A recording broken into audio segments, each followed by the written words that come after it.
ప్రపంచవ్యాప్తంగా 59 కోట్ల మంది, మన దేశంలో 9 కోట్ల మంది మధుమేహంతో బాధపడుతున్నారని ప్రపంచ ఆరోగ్య సంస్థ వెల్లడించింది. ప్రతి 7గురిలో ఒకరు డయాబెటిస్ తో బాధపడుతున్నారు. భవిష్యత్తులో ప్రతి 7గురిలో 4 అయ్యే అంచనా. డయాబెటిస్ మీద పూర్తి అవగాహన అందించి డయాబెటిస్ నుంచి తెలుగు ప్రజలను కాపాడే ప్రయత్నం చేస్తోంది సుమన్ టీవీ.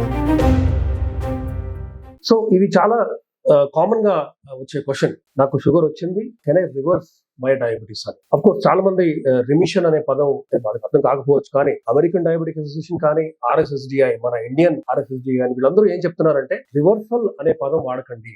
రివర్సల్ అనేది ఒక రకమైన ఫేక్ కాన్ఫిడెన్స్ క్రియేట్ చేస్తుంది పేషెంట్ కి. అంటే నాకు డయాబెటీస్ వచ్చింది కాకపోతే ఇప్పుడు లేదు, వాళ్ళకి అఫ్ కోర్స్ మందులు, దెన్ డైట్, ఎక్సర్సైజ్, ఇలా రకరకాల మోడాలిటీస్ తో కనుక మనం ముందుకెళ్తే మేనేజ్మెంట్ ఆఫ్ డయాబెటిక్ పేషెంట్ లో కొంతమందిలో ఖచ్చితంగా రిమిషన్, అంటే ఇప్పుడు డయాబెటీస్ ఉంది కానీ ఫ్యూ మంత్స్, 6 months అవ్వచ్చు, 1 year తర్వాత కావచ్చు, డయాబెటీస్ లేకుండా చేయడం అనేది సాధ్యమే. కానీ వాడాల్సిన పదం మాత్రం రిమిషన్, రివర్సల్ కాదు. ఎందుకంటే ఇప్పుడు రిమిషన్ లో ఉన్న డయాబెటీస్ మళ్ళీ మీరు సరైన డైట్, ఎక్సర్సైజ్ ఫాలో అవ్వకపోతే ఖచ్చితంగా ఫ్యూచర్ లో మళ్ళీ మీకు డయాబెటీస్ వచ్చే ఛాన్స్ ఉంది. కాబట్టి అలా ఫేక్ గా మనం కాన్ఫిడెన్స్ క్రియేట్ చేయకుండా ఉండటానికే రిమిషన్ అని ఆ పదం వాడుతూ ఉంటాం. అయితే దీనికి ప్రిన్సిపల్స్ ఏంటి, ఏం చేస్తే మనం రిమిషన్ దిశగా వెళ్ళొచ్చు అంటే, ముఖ్యంగా చూసుకుంటే GLP-1 రిసెప్టర్ యాగనిస్ట్ అనే ఒక గ్రూప్ ఉంది. తిర్జెపటైడ్, సెమాగ్లూటైడ్, అఫ్ కోర్స్ లిరాగ్లూటైడ్, డ్యూలాగ్లూటైడ్, లిక్సిజానిటైడ్, ఇవన్నీ కూడా ఉన్నాయి. బట్ ముఖ్యంగా చూసుకుంటే సెమాగ్లూటైడ్ అండ్ తిర్జెపటైడ్, ఈ మందులు ఒక వైపు, ఇంకో వైపు క్యానాగ్లిఫ్లోజిన్ 300 mg అవ్వచ్చు, టెంపా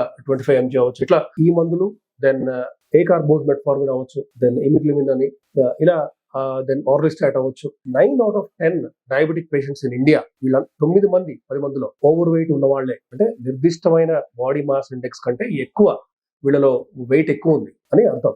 సో 25 or more, అంటే నార్మల్గా 23 or less is normal, but 25 దాటిన వాళ్లే ఉంటున్నారు 10 మంది డయాబెటిక్ పేషెంట్స్ లో 9 మంది. సో ఈ 9 మందిలో వెయిట్ ఆర్ బాడీలో ఉన్న ఫ్యాట్ వల్లనే వాళ్ళకి డయాబెటీస్ వచ్చే రిస్క్ గనక ఉంటే, వీళ్ళలో మనం రిమిషన్ దిశగా వెళ్ళటం అనేది చాలా సులభం అనొచ్చు. అఫ్ కోర్స్ ఇది అందరికీ సాధ్యం అని చెప్పలేము, బట్ కనీసం 60 to 70% of obese diabetic patients కి మనం హెల్ప్ చేయొచ్చు ఈ క్లాస్ ఆఫ్ మందులు వాడితే.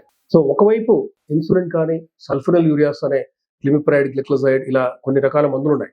ఇవి వాడితే కూడా ఖచ్చితంగా ప్యాంక్రియాస్ మీద ఒత్తిడి పడి ప్యాంక్రియాస్ లో ఉన్న బీటా సెల్స్ ని ఇలా పట్టుకొని పిండినట్టు అవి డ్రై అవుతూ, దెన్ క్రమంగా చనిపోయే దిశగా బీటా సెల్స్ ఎగ్జాస్ట్ అయ్యి బీటా సెల్ డెత్ ని కాజ్ చేసే కొన్ని మందులు ఉన్నాయి. అవి పక్కన పెట్టి ఇన్సులిన్ వాడకాన్ని డ్రాస్టిక్ గా తగ్గిస్తూ, వీటి వాడకాన్ని పెంచుతూ కనుక మనం ట్రీట్మెంట్ ఇస్తే, అంటే డ్యూలాగ్లూటైడ్, సెమాగ్లూటైడ్, తిర్జెపటైడ్, లిరాగ్లూటైడ్, ఈ మందులు, దెన్ క్యానా, ఎంపా, డాపా, ఇవి, దెన్ ఏకార్బోజ్ మెట్ఫార్మిన్ కానీ, ఇట్లా ఈ గ్రూప్ ఆఫ్ మందులు, కొత్త మందులు కనుక వాడితే, అఫ్ కోర్స్ అన్నిటికంటే ముఖ్యం pillar of remission of diabetes లో ఒకవైపు మందులు ఉంటాయి, ఇంకో వైపు మాత్రం ఖచ్చితంగా డైట్ అండ్ ఎక్సర్సైజ్, అంటే లైఫ్ స్టైల్. మనం ఏ విధంగా పేషెంట్స్ కి డైట్ సూచిస్తున్నాం, ఎక్సర్సైజ్ ఎంత బాగా చేస్తున్నారు, మజిల్ మాస్ పెంచుకుంటూ, అది అప్పర్ బాడీయే కాదు, లోవర్ అంటే లెగ్స్ లో కూడా, ఐస్ అవ్వచ్చు, కాఫ్ మజిల్స్ కానీ, సో ఓవరాల్ మజిల్ బల్క్ పెంచుకుంటూ, బాడీ ఫ్యాట్ కనుక మీరు తగ్గించుకుంటూ, తద్వారా ఈ డైట్ అండ్ మందులు కూడా మారిన కొత్త మందులు కనుక వాడితే ఖచ్చితంగా రిమిషన్ దిశగా మీరు ప్రయాణించవచ్చు. And probably 6 to 7 out of 10 obese diabetic patients కి మనం హెల్ప్ చేయొచ్చు రిమిషన్ దిశగా. అంటే ఇప్పుడున్న డయాబెటీస్ కనుక వాళ్ళకి ఊబకాయం వల్ల కనుక వస్తే, వాళ్ళని ఖచ్చితంగా నాన్ డయాబెటిక్ దిశగా మళ్ళించే ప్రయత్నం చేయొచ్చు. And most of the time we can succeed. Of course ఒక్కసారి మళ్ళీ నాన్ డయాబెటిక్ అయిన తర్వాత వాళ్ళు ఆ నాన్ డయాబెటిక్ స్టేట్ లో ఉండాలి అంటే మాత్రం ఖచ్చితంగా లైఫ్ టైం పాటు డైట్ ని, ఎక్సర్సైజ్ ని వాళ్ళు చేస్తూ ఉండాలి. డైట్ అంటే ముఖ్యంగా complex carbohydrates, low glycemic index foods, plant protein ఎక్కువ పెంచుతూ, దెన్ యానిమల్ ప్రోటీన్ లో ఎగ్ వైట్ ని ఎంకరేజ్ చేస్తూ, ఫ్రైడ్ ఫుడ్స్ అవాయిడ్ చేస్తూ, ఒకవైపు డైట్, ఇంకోవైపు ఎక్సర్సైజ్ లో కార్డియో, అంటే బాగా బ్రిస్క్ వాక్ అవ్వచ్చు, రన్నింగ్ అవ్వచ్చు, సైక్లింగ్ కానీ, స్విమ్మింగ్ కానీ, ఇవన్నీ ఒకవైపు. ఇంకోవైపు మజిల్ బల్క్ ఇంక్రీజింగ్ ఎక్సర్సైజెస్, అంటే అది వెయిట్స్ లిఫ్ట్ చేయడం అవ్వచ్చు, రెసిస్టెన్స్ బ్యాండ్స్ తో చేయడం అవ్వచ్చు, వెయిట్స్ తీసుకొని స్క్వాట్స్ చేయడం కానీ. సో ఒకవైపు మజిల్ బల్క్ పెంచుకుంటూ పోతే కూడా ఇన్సులిన్ సెన్సిటివిటీని మనం ఇంప్రూవ్ చేయొచ్చు. అంటే బాడీలో ఫ్యాట్ పెరుగుతున్న కొద్దీ ఇన్సులిన్ రెసిస్టెన్స్ పెరుగుతుంది, తద్వారా డయాబెటీస్ వచ్చే రిస్క్ మనం ఇంక్రీజ్ చేసుకుంటూ పోతాం. సో అదే విధంగా the converse is also true. అంటే ఇన్సులిన్ సెన్సిటివిటీని పెంచుతూ, బాడీ ఫ్యాట్ తగ్గిస్తూ, మజిల్ బల్క్ కనుక పెంచితే ఖచ్చితంగా వీళ్ళని నాన్ డయాబెటిక్ దిశగా మాత్రం మళ్ళించే ప్రయత్నం యూజువల్ గా సక్సెస్ఫుల్ అవుతుందని నా అభిప్రాయం. Thank you.